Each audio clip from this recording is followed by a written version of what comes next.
요한복음 신앙 143번째 시간으로 요한복음 20장 19절에서 23절 말씀 가지고 누가 제자입니까? 첫 번째 시간으로 주신 은혜 같이 나누기 원합니다. 지난 주간에 우리 이웃마을에 레모네이드 데이가 있어서 방문을 했습니다. 레모네이드 데이는 마이클 홀트하우스가 어린이들의 비즈니스 교육을 위해서 만든 날입니다. 미국 안에서 약 100만 명 정도의 어린아이들이 참석을 합니다. 각자가 만든 레모네이드를 가지고 자기 집 앞이나 시장에서 레모네이드를 팔면서 기업가 정신 또 비즈니스 마인드를 배우는 날입니다. 아빠는 손수레를 만들어주고 엄마는 쿠키를 구워주고 자녀들은 친한 친구들과 사업 파트너를 맺습니다. 그리고 오늘 몇 잔을 팔 것인지 어디에서 팔 것인지 홍보는 어떻게 할 것인지라고 하는 중요한 계획들을 짜고 팔게 됩니다. 그 중에 1등에게는 시나 단체에서 주는 큰 상도 받게 됩니다. 제가 참석을 해보니까 6살, 7살짜리 되는 아이들은 자기들이 준비한 인형옷을 입고 열심히 자기가 만든 레모네이드를 홍보하고 있어요. 한 잔만 더 사가세요 라고 홍보하더라는 거예요. 그러면 또 3살 뒤에 있는 4살짜리 어린아이들은 또 샘플로 맛도 보여줘요. 그 옆에서 형들을 또 잘 도와주더라고 하는 것입니다. 참 그걸 보면서 레모네이드 데이를 통해서 아이들이 경제관념 또 비즈니스 마인드를 잘 훈련할 수 있겠다라고 하는 생각을 하게 됐습니다. 오늘 저와 여러분이 읽은 이 본문 말씀은 막달라 마리아가 제자들을 만나는 내용이에요. 제자들을 만나서 내가 예수님을 만났습니다라고 예수 그리스도의 부활 소식을 전하게 됩니다. 얼마나 감격적인 얘기예요. 그런데 그 부활 소식을 들은 제자들의 반응이 영 신통치가 않아요. 저 같으면 기뻐해서 당장 예수님에게 달려갔을 것 같은데 오늘 제자들의 모습은 정반대의 모습을 보이고 있더라고 하는 것입니다. 오늘 19절의 말씀 보니까 유대인들이 두려워서 문을 닫았더니라고 말씀하고 있어요. 쉬운 성경에는 문을 잠갔다라고 번역하고 있어요. 예수 그리스도의 부활 소식을 듣고 제자들이 제일 먼저 한 행동이 있다면 문 닫은 거였어요. 문 잠가버리는 거였어요. 혹시라도 유대인들이 자기들이 은신처를 알까봐, 혹시라도 유대인들이 자기들을 잡아갈까봐 자기들이 있는 집 문을 잠그기 시작했다는 거예요. 그런 제자들의 모습을 보면 세상 말로 참 쫄보, 겁쟁이들의 모습을 보는 것 같아요. 이런 제자들의 모습을 통해서 누가 제자입니까? 라고 하는 질문을 가지고 첫 번째 은혜의 시간을 같이 한번 나눠보십시다. 첫 번째 19절 말씀입니다. 제가 읽겠습니다. 이날 곧 안식 후 첫날 저녁 때에 제자들이 유대인들을 두려워하여 모인 곳의 문들을 닫았더니 아멘. 첫 번째는 누가 제자입니까? 예수님이 찾아와 주신 사람이 제자라고 하는 거예요. 예수님의 신방받은 사람이 제자라고 하는 거예요. 예수님 만난 사람이 제자라고 하는 것입니다. 오늘 예수님이 찾아왔는데 제자들이 문을 꼭꼭꼭 잠그고 있어요. 그런데도 예수님이 찾아오시죠. 세상에 예수님이 열지 못할 문은 없어요. 더 나아가 아무리 꽁꽁 닫힌 마음의 문도 예수님은 다 열고 찾아오시더라고 하는 것입니다.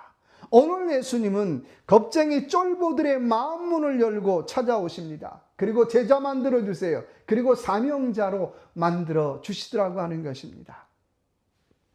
제가 2004년에 미국에 왔는데 미국에 오자마자 오전에는 영어를 배우고 오후에는 식당과 주유소 일을 했어요. 하루 종일 그렇게 일을 하고 다니다가 보면 일 끝내고 집에 돌아오면 새벽 1시, 한 2시 정도 되는 것 같아요. 그러면 누워도 잠이 안 와요. 하루 종일 너무 바깥에서 일을 해서 심장 뛰는 소리가 시끄러워서 잠을 못 자요. 그러다가 또 아침에 일어나서 7시까지 학교 가요. 그러니 무슨 공부가 되겠어요? 학교 가서 졸기 바쁘죠. 그때 제가 제일 많이 한 기도가 이런 기도였어요. 하나님, 저 좀 죽여주십시오. 너무 힘들어서 못 살겠습니다. 지금 생각해봐도 얼마나 못난 인간의 기도였는지 몰라요. 그런데요, 중요한 건 하나님은 그런 못난 인간인 저를 찾아와 주시더라는 거예요.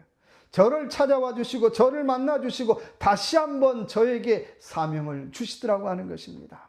미국 땅에서 가난하고 소외된 사람들을 섬기라고 하는 사명을 저에게 주셨어요. 그래서 그때부터 홈리스들에게 밥 푸는 사역을 하게 됐습니다. 겁쟁이를 제자 삼아 주시고 겁쟁이를 사명자로 만들어 주셨어요. 그래서 제자는 하나님이 무슨 사명을 주시든지 간에 아멘하고 달려가야 할 줄로 믿습니다. 이 일은 내가 하고 싶고 저 일은 내가 안 하고 싶습니다라고 가려가면서 일하는 것은 제자의 모습이 아니라고 하는 거예요. 그저 하나님이 하라고 하신 일이라면 큰 일이든 아멘, 작은 일이든 아멘, 화려한 일이든 아멘, 하려치 않는 일도 아멘 하고 응답하며 달려가야 한다라고 하는 것입니다. 오늘 예수님은 똑같이 겁쟁이들을 찾아와 제자 삼아 주시고 다시 한번 사명을 주세요. 오늘 24절 이하에 보니까 도마라는 사람이 나와죠. 의심 많은 도마도 찾아와서 다시 한번 사명을 주시더라고 하는 것입니다. 그 사명받고 도마는 지금의 인도 지역에 가서 복음을 전하게 돼요. 그래서 인도 지역에 가면 토마스라고 하는 도마교회가 굉장히 많아요. 여러분, 오늘 저와 여러분이 정말 제자라면 다시 한번 예수님 제대로 만나서 사명 제대로 받고 제대로 일하십시다. 내가 주님 제대로 만나면 내 사명이 점점 확실해질 수밖에 없어요. 내 사명이 불확실한 것은 내가 주님을 제대로 만나지 못했다라고 하는 거잖아요. 그래서 이 한 주간도 다시 한번 내가 주님 만난 제자로 사명자로 살아가는 귀한 이 한 주간의 삶이 되시길 주님의 이름으로 축원합니다. 두 번째 누가 제자입니까? 19절의 말씀 보니까 예수께서 오사 가운데에 서서 이르시되 너에게 평강이 있을지어다. 두 번째 제자는 평강을 선물로 받은 사람이 제자인 줄로 믿습니다. 다른 선물이 아니라 평강, 샬롬을 선물로 받은 사람이 제자라고 하는 거예요. 평강이라는 말은 헬라어로 에이레네라는 말이죠. 이 말은요, 세상과 상관없는 평강이에요. 환경과 상관없는 평강이에요. 조건과 상관없는 평강이라고 하는 것입니다. 제자는 이 평강을 선물로 받아야 그 제자의 일을 감당할 수 있다라고 하는 것입니다. 오늘 19절의 말씀 보니까 예수께서 가운데 서서 이르시되 너희에게 평강이 있을지어다. 여러분, 무엇이 평강인가요? 무엇이 평강인가요? 예수님이 가운데 서 계시는 것이 평강이에요. 예수님이 우리 마음에 서 계시는 것이 평강이에요. 예수님이 우리 가정의 가운데 계시는 것이 평강이에요. 예수님이 우리 교회 가운데 계시는 것이 평강인 줄로 믿습니다. 그러니까 예수님이 우리 마음에 계시지 않으면 평강이 아니라 늘 불안, 염려, 걱정이 찾아와요. 하는 일이 잘 되어도 걱정이죠. 집안이 편안해도 걱정이에요. 누가 시비 걸지 않았는데도 걱정이에요. 이유는 예수님이 우리 마음의 중심에 계시지 않기 때문에 늘 불안하더라고 하는 것입니다.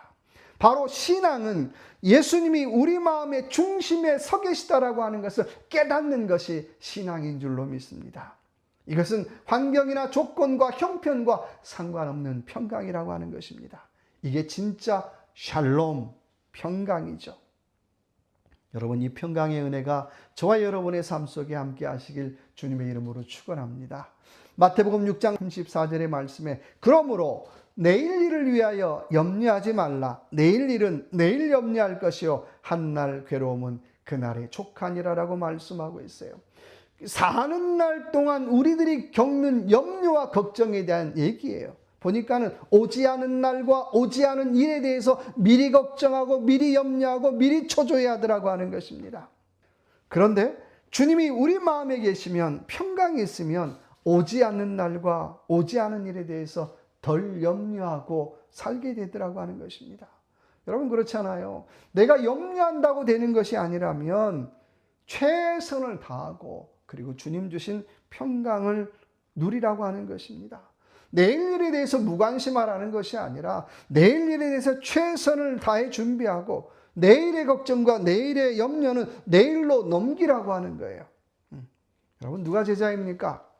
마음 가운데 평강이 있는 사람, 평강을 선물로 받은 사람이 제자인 줄로 믿습니다. 그런데 더 중요한 것이 있다면 그 평강은 우리의 얼굴로 드러나야 한다라고 하는 거예요. 그래야 제자죠. 말로는 제자라고 하는데 얼굴에 365일 나 걱정 있어, 나 염려 있어, 나 불안해 이렇게 써놓고 사시는 분이 있어요. 기도한다고 말하는데 얼굴은 늘 근심으로 죽을 상을 하고 사시는 분이 있어요. 제자 맞을까요? 유감스럽지만 제자 아니에요. 제자라면 우리의 마음 가운데 평강이 있어야 할 줄로 믿습니다. 아멘. 그러니까 우리가 그 정도까지는 아니라도 우리는 늘 하나님 앞에 평강을 달라고 기도해야 된다라고 하는 것입니다. 주님, 샬롬이 내 마음에 샬롬이 내 마음에 있기를 원합니다. 그래야 내가 주님의 일을 할 수 있습니다라고 우리는 기도해야 한다라고 하는 것입니다. 여러분, 지금 저와 여러분의 마음 가운데 평강이 있으신가요?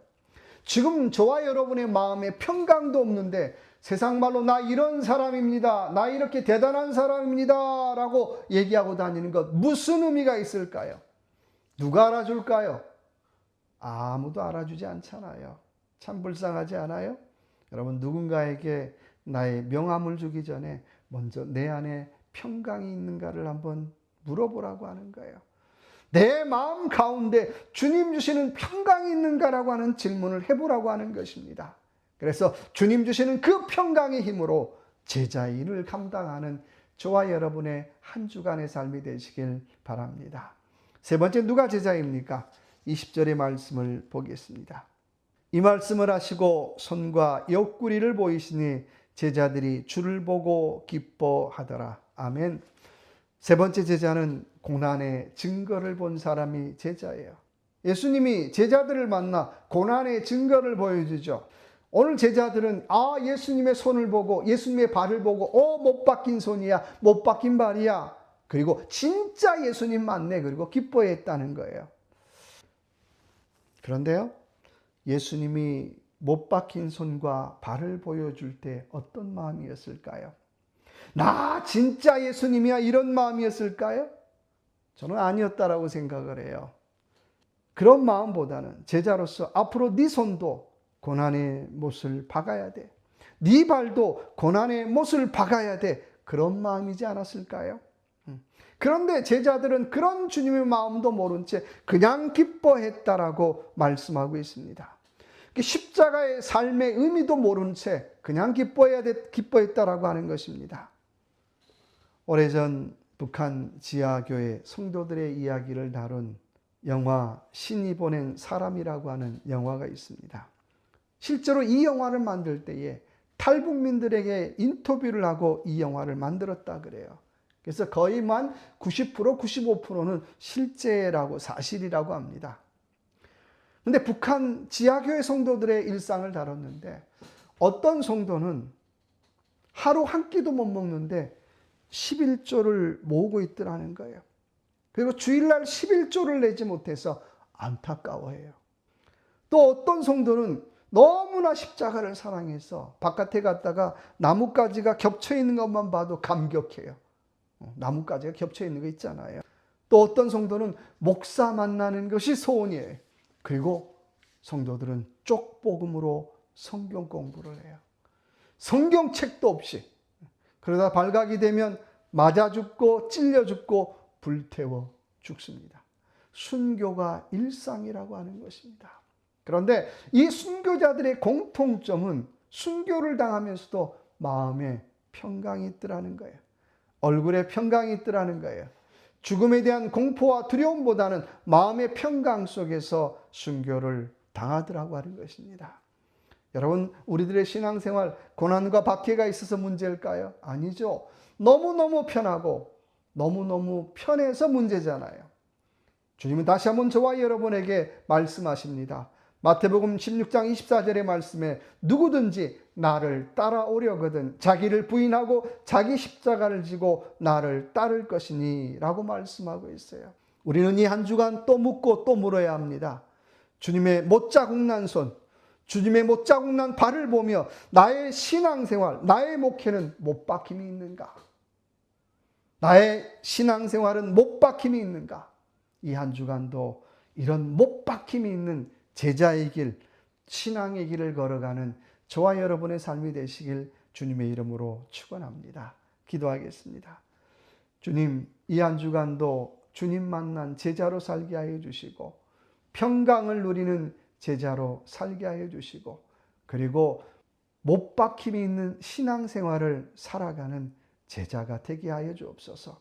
내 욕심대로 내 하고 싶은 대로만 다 하고 살지 않게 하여 주시고 정말 하나님의 영광을 위해서 못 박힘이 있는 양보가 있고 이해가 있고 용서가 있는 그런 신앙의 길을 걸어가는 귀한 이 한 주간의 삶이 되게 하여 주옵소서.